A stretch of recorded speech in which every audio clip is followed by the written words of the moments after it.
waadaa yeroo adda addaatti naa galtee jirti garuu bakka waadaa sana waan naan eegnee fi yeroo sanaanis nama bakka ani jireenya akkasii jiraachuu hin danda'u. Irra deddeebii kana goota waan ta'eef jireenya akkasii jiraachuu hin danda'u. Maatii bor waamee gargar baanaan jedhee. Guyyaa dhaloota ishii kana kabajuuf itti kaatu sana sanumatu geesse. Achi yoo baatu naa bilbili jedhee tanan ijoollee argachuuf deeme ani jechuudha. Abbootiin gadaas kan itti deemaa jiran gurbaa baasuutti kan duufe malee dhugaa qananii duuba baasuu dura irbuu jedhanii irbuu sanii nuti xumura irratti malee irbuu dura wanti qulqullaa'u qabu akka jiru. Maatiin irratti walii gala jira. Kanaafuu irbuu araaraa majuu kan maatiin walii gala maatiin qananii kan hin beekne ta'u akka beektan isin hubachiisaa jechuudha. Yeroodhaan hangalanaan jettee turte akkasitti naan gargar baatee jechuudha. So galgalammoo nagahuma turree jaalalaa fi yeroo gaarii dabarsaa turree obboleessattuu bilbilaa turte achi dingatuma bakka waa'ee oolmaa hoona ni gaafadhu rakkina na amanuu qabdaa jetteetu bakka ceesumuu na biraa kaatee deemtee jechuudha. Hooxinnoo turtu na jalaa shakkeetuman ka'ee deeme kilaasota kaawwan keessa hin jirtu achi honchee godhu chikindi warri dhimma kananii hordofaa turtan nagaa fayyaan isin haa ta'u jecha waa'ee amma sooshaal miidiyaa irra naanna'aa jiru waa'ee araaraan xumuramuu deema jedhamee haasa'amaa jiru akka maatiitti nuti kan hin beekne ta'uu fi akka maatiittis keessa kan jirre yeroo ammaa kan keessa hin jirree fi kan miidiyaa irra deemu kun kallattii tokkoon kan deemu ta'uusaa akka hubattanii fi gama biraatiin dhimmi kananii dursarraa qabee akkuma beekamu akkuma yeroo darbee ibsaa turretti gar tokko moggaatuu qabatee qorannaa sirriitiin kan hin gaggeeffamne ta'u maatiin kan itti amanu ta'es hanga ammaatti haqni kananii dhiigni kananii kan hin baane ta'uusaa akka hubattani isin gaafannaa jechuudha. Ammallee taanaan wanti beekuu qabdan dhimmi kananii ganaa kan hin qulqulloonee fi qaamni dhimmi ilaalu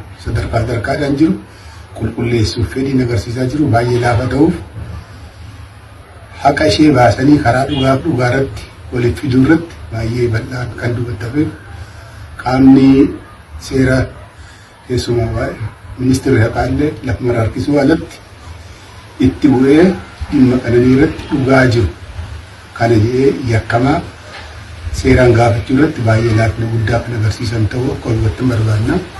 Gara maatiitiin itti deddeemnee gaafannullee hanga ammaatti dhugaan arganne kan hin jirre ta'uuf abbootiin gadaas kan itti deemaa jiran gurbaa baasuutti kan duufe malee dhugaa qananii duuba baasuu dura irbuu jedhanii irbuu sanii nuti xumura irratti malee irbuu dura wanti qulqullaa'u qabu akka jiru.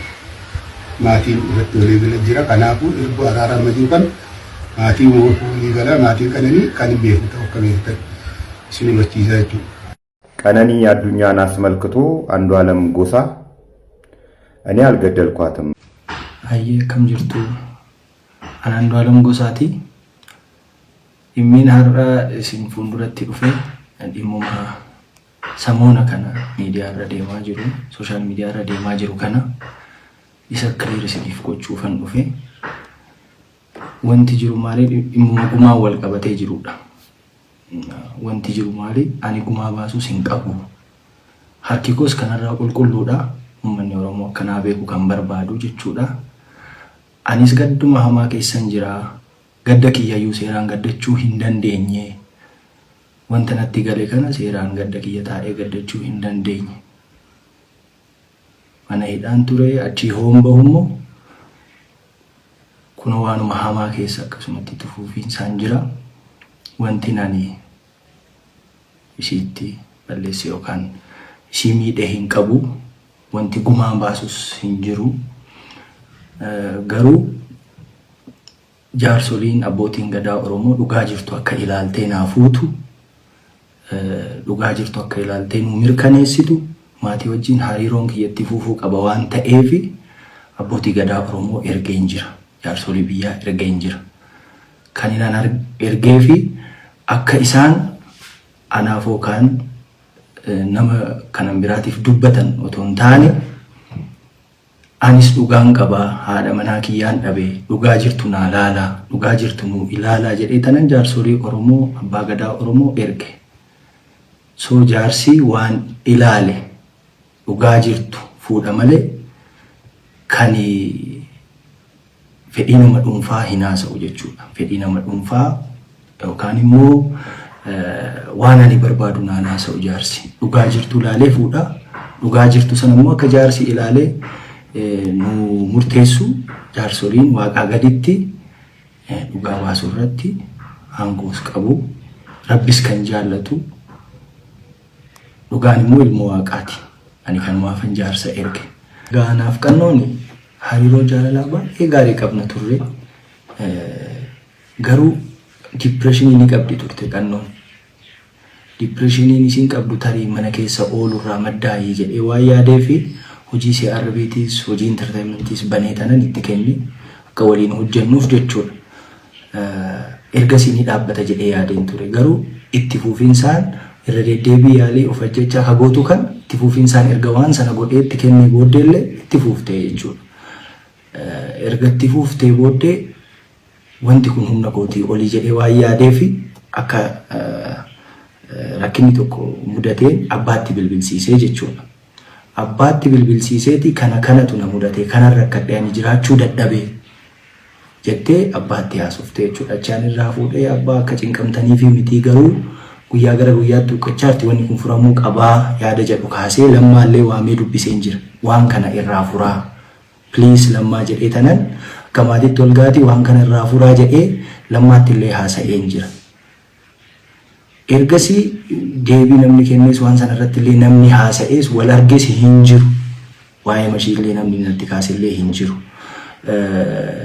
Liiban immoo argee jira. Al tokko kophaa oolchee obboleessi jechuudha. Obboleessi kannoo al tokko immoo ana wajjin oolchine.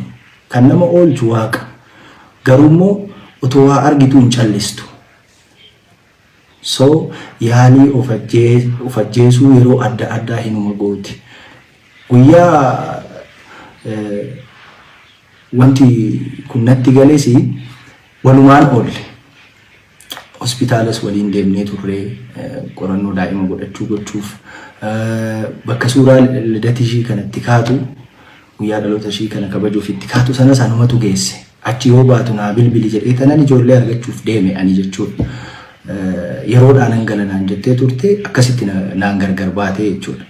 So galgala immoo nagahuma turre jaalalaa fi yeroo gaarii dabarsaa turre obboleessattuu bilbilaa turte achi dingatuma bakka waa'ee oolmaa hoona ni gaafadhu rakkina na amanuu qabdaa jetteetu bakka ceesumuu na biraa kaatee deemtee jechuudha. Hooxinnoo turtu na jalaa shakkeetu man ka'ee deeme kilaasota kaawwan keessa hin jirtu achi hoomchee godhu kichinii wantoota qulfiidha cufaadha. Abaaboo wayiitu jira achirra dhaabbadhee ilaallaan maashinii uffatatti miicinu cinaa teessee akkasitti isa irratti hirkattee jookiidhaan saamunaa laargoo dhugaa turte. So maali qannoo jedhee tanan utaalee achirraan galee kana dura waadaa naa galtee turte waan akkasii hin godhu irra deebi'ee hin godhu jettee maatii fuuldurattis obboleessi kiyyees akka gorsu itti himee jira. Hiriyyattiin isiis akka gorsitu itti himee jira. Waadaa yeroo adda addaatti naa galtee jirti garuu bakka waadaa sana waan naan eegnee fi yeroo sanaanis nama bakkaan jireenya akkasii jiraachuu hin danda'u. Irra deddeebii kana goota waan ta'eef jireenya akkasii jiraachuu hin danda'u. Maatii bor waamee gargar baanaan jedhee amma ijoolleen kaasa jedhee tanan biraa deemee jechuudha. Jookeechirra kaa'ee kichinirra kaa'ee. So ani barrii banuuf oon ani deemee barrii bira ga'u akkasii siyaa bal'attu jettee fiigdee achirraan utaalte. Ani bira ga'uullee hin dandeenye iyyuu qofa hin danda'e nan iyyee ijoolleen hin kaatee jechuudha. Wanti jiru wanti uumame kana ani qannoo koo homaa nan goonanii sababii itti miidhu tokkollee hin qabu. Akkuma isiniin jedhe waliin fiigee qabu dhiisi jechuu gorsuu akka ishiin jiraachuuf hamilee qabaattu wanta adda addaatiin deeggaruun ala wanti nan ishii godhe hin jiru. Wanti nan ishii godhe hin qabu. So harki kiyya immoo kanarraa qulqulluudha. Qulqulluu dhugaa dubbachuudhaaf jechuudha. Homaa ishiin gooneen dhugaan tiyya tana jaarsoliin illee tanuma naa ilaaltu. Dhugaan ilmoo waaqaati dhugaa arganii jaarsoliin hariiroo maatii wajjin qabu itti na hafuufsisanii jedhetanan jaarsa erge malee wanti gumaa jedhamu ani gumaa kaffaluudhaaf miti ka jaarsa erge. Wanti gumaa jedhamu sin kaane. Gaaddisa qora gamaa gamanaa otoo hin gahiin ka gaaddisiyyuu diigame. So irbuunuu gaaddisa qoraa booddeedha jechuudha. Dabalataan illee guyyaa isheen boqottee kaasee hanga poolisiin to'annaa jala na oolchee qorannoota ragaa namaatis, ragaa barreeffamootatis, ragaa mana yaalaatis, ragaa hedduu sassaabee ilaalee poolisiin illee diyaarii argatee ture. Diyaariin sun immoo every page waan hedduu haasa'a. Ergasiin ilaalee maatiidhaaf illee anaaf illee hundumaaf illee dhaamsatu jira achirra diyaarii sanirra.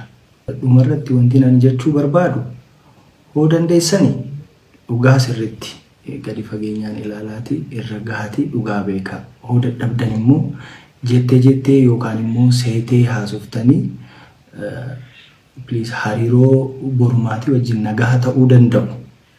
Hin jeeqinaa hin diiginaa hin jedha. Isinis nagaan haa boqattu. Ekeraashis ciisan dhoowwinaan jedha jechuu kooti.